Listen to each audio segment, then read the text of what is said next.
तलवारबाज बहू। बचपन का शौक समझ निक्की के घर वाले उसका एडमिशन फेंसिंग कोचिंग में करा तो देते हैं, पर कुछ सालों बाद वही शौक जब उसका जुनून और सपना बन जाता है तो सब उसके खिलाफ हो जाते हैं। और लड़की के हाथ में तलवार दो ना, अब मैडम तलवारबाज बनना चाहती है। बच्ची का शौक समझ दाखिला करवा दिया, क्या पता था ये सब देखना पड़ेगा। अरे बहुत हो गई तलवारबाजी, आज से तू सिर्फ रसोई और बेलन देखेगी। पर मम्मी पापा, फेंसिंग भी फुटबॉल और क्रिकेट की तरह एक स्पोर्ट है। थोड़ी और प्रैक्टिस के बाद मुझे स्टेट, फिर नेशनल और फिर इंटरनेशनल खेलने का मौका भी मिल सकता है। निक्की की बात से भड़के हुए घर वाले आगे कुछ सुने या समझे बिना उसके घर में रहने का ऐलान कर देते हैं, जिसके कुछ हफ्तों बाद निक्की की आयुष के साथ शादी हो जाती है। ससुराल पहुंचने के कुछ दिनों बाद बहुत हिम्मत के साथ निक्की फिर वही फरियाद लिए इस बार अपनी सास के पास जाती है। मम्मी जी, क्या मैं कोचिंग दोबारा शुरू कर सकती हूँ? कैसे कोचिंग? तेरे मम्मी पापा ने तो हमें किसी कोचिंग या पढ़ाई के बारे में नहीं बताया। वो पढ़ाई नहीं, फेंसिंग की कोचिंग है। और देख, अपने अंग्रेजी के बड़े बड़े शब्द ना मुझसे ना बोला कर, सीधे सीधे बता कि ये फेंसिंग है क्या। मम्मी पापा के साथ अपने एक्सपीरियंस के बाद निक्की कोई रिस्क ना लेते हुए सास से झूठ बोल मंजूरी ले लेती है और इसी के साथ निक्की के सपनों की दुनिया शुरू हो जाती है, जिसमें अब वो सुबह उठ जल्दी जल्दी घर का सारा काम खत्म करके ज्यादा से ज्यादा समय अपनी फेंसिंग प्रैक्टिस में बिताने लगती है। इसी तरह महीने बीत जाते हैं। वाओ, आई कांट बिलीव, जो सपना एक बार नामुमकिन लग रहा था, आज मैं उससे सिर्फ 2 हफ्ते दूर हूँ। निक्की, तुम बहुत अच्छा कर रही हो, बस अपने फॉर्म को खराब मत होने देना और नेशनल्स का मेडल तुम्हारे गले में आना पक्का है। इस बात को सुनकर निक्की नेशनल गेम की खुशी में झूमती हुई जैसे ही उस शाम घर पहुंचती है तो आयुष को पैर में प्लास्टर के साथ सोफे पर बैठा देख परेशान हो जाती है। ये क्या, कैसे हुआ? किसी ने मुझे फोन क्यों नहीं किया? ऑफिस से आते हुए रास्ते में किसी ने टक्कर मार दी, इसलिए बहू कल से इसके ठीक होने तक तो कोचिंग से छुट्टी ले ले, डॉक्टर ने पूरा बेड रेस्ट बोला है। पति की हालत और सास की बात से हैरान परेशान निक्की आगे कुछ बोले बिना अपने कमरे में चली जाती है। अब मैं क्या करूंगी? दोनों तरफ मेरी जिम्मेदारी है, अगर एक भी पूरी नहीं की तो लाइफ में दोबारा सुकून की सांस नहीं ले पाऊंगी। सच बता दूं क्या? नहीं, अगर इन्होंने भी घर में कैद कर लिया तो बचा कुचा मौका भी खो दूंगी। भगवान, आपने मुझे कहाँ फंसा दिया। मन ही मन ये सब सोचते हुए निक्की घर के काम और पति की सेवा में लग जाती है। इसी तरह 1 हफ्ता बीत जाता है। बहुत सोचने के बाद भी जब कोई दूसरा रास्ता नहीं दिखता तो निक्की सबको फेंसिंग की सच्चाई बताने का फैसला करती है और सास और पति के पास आती है। मम्मी, आयुष, मुझे आप दोनों से एक बात करनी है। तुम्हें भी मम्मी की तरह गैस हो गई है क्या? तू भी बूढ़ी औरत की मजाक उड़ा ले। एक दिन जब तेरे बच्चे तेरा मजाक उड़ाएंगे ना तो मैं भी उनके साथ बैठकर हंसूंगी। घर का ये हंसता खेलता माहौल देखकर निक्की आगे कुछ बोल ही नहीं पाती।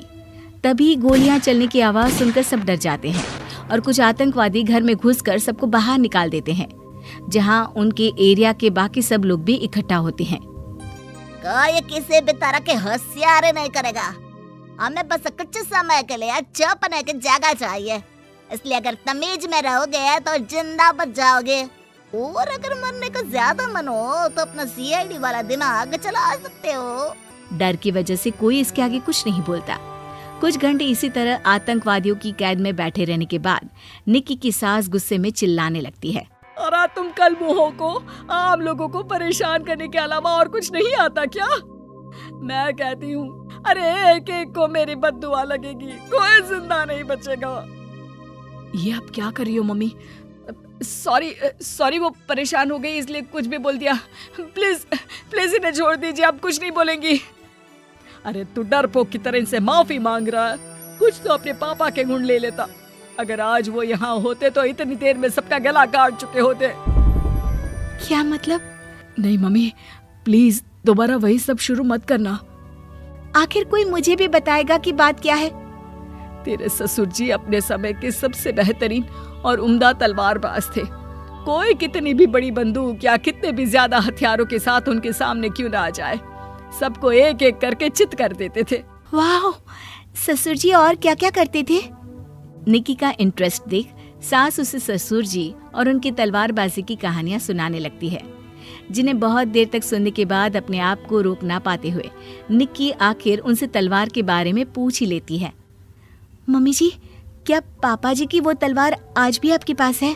अरे इन्होंने अपने बेटे से ज्यादा उस तलवार से प्यार किया है तो फेंक कैसे देती, संदूक में संभाल कर रखी है। आयुष की बात सुन निक्की की आंखें चमक उठती हैं और वो सब कुछ भूल तलवार निकालने की बात कर बैठती है, जिसे सुन बाकी दोनों की आंखें फट जाती हैं। क्या बोला, जरा फिर से बोल। क्या कहानियां सुनकर तुम भी अपने आप को झांसी की रानी समझने लगी? यही समझ लो कि तुमने झांसी की रानी के साथ ही शादी की है। ओ मोहतरमा, जरा सपनों की दुनिया से बाहर निकल आओ और शांति से बैठ जाओ, आई बड़ी झांसी की रानी बनेगी। माहौल की गंभीरता और सास आयुष का रिएक्शन देख निक्की के पास उन्हें सच्चाई बताने के अलावा और कोई ऑप्शन नहीं बचता, इसलिए वो बिना कुछ सोचे समझे और देर किए उन्हें पूरी सच्चाई बता देती है, जिसे सुन दोनों भौंचक्के रह जाते हैं। और इसी के साथ अगले हफ्ते मुझे नेशनल्स खेलने का भी मौका मिला है, भरोसा कीजिए मैं कर सकती हूँ। निक्की की बातों से अभी तक सदमे में बैठे आयुष और सास उनकी तबीयत खराब होने का बहाना बनाते हैं और दवाइयाँ लाने के बहाने घर के अंदर जाने की बात करते हैं, जिस पर एक आतंकवादी भी उनके साथ घर के अंदर जाता है। निक्की दवाइयाँ लेने के बाद बाथरूम का बहाना बनाकर सास के कमरे में पहुंच जाती है। अब क्या बाथरूम भी साथ चलोगे? यहीं कमरे में रुको। 5 मिनट में बाहर नहीं आई तो अंदर आकर सारी गालियां सिर में उतार दूंगा। निक्की बाथरूम के अंदर चली जाती है। अब क्या करूं? तलवार कैसे निकालूं? मुझे किसी भी तरह इससे छुटकारा पाना होगा। सोच निक्की, जल्दी कुछ सोच। कुछ देर परेशान बाथरूम में इधर से उधर घूमने के बाद निक्की की नजर फर्स्ट एड बॉक्स पर पड़ती है और वो तुरंत उसमें से कैंची निकालकर उसे छुपाते हुए चुपचाप बाहर निकल आती है।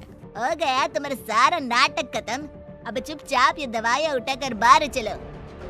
ऐसा बोलकर जैसे ही आतंकवादी मुड़ता है, निक्की तुरंत उसकी गर्दन पर कैंची से वार कर देती है और उसकी बंदूक हाथ में लिए संदूक से तलवार निकालने लगती है, जिसकी कुछ देर बाद वो घर के पीछे वाली खिड़की से बाहर निकलकर छुपकर एक एक करके सब आतंकवादियों पर वार करके उन्हें घायल कर देती है। अब सारे पब्लिक की कैद में आ जाते हैं। ये सब देखकर आयुष और सास के साथ सारे लोग दंग रह जाते हैं। सास का सर गर्व से ऊंचा हो जाता है। मेरी बहू सिर्फ नेशनल्स नहीं, इंटरनेशनल भी खेलेगी। हाँ।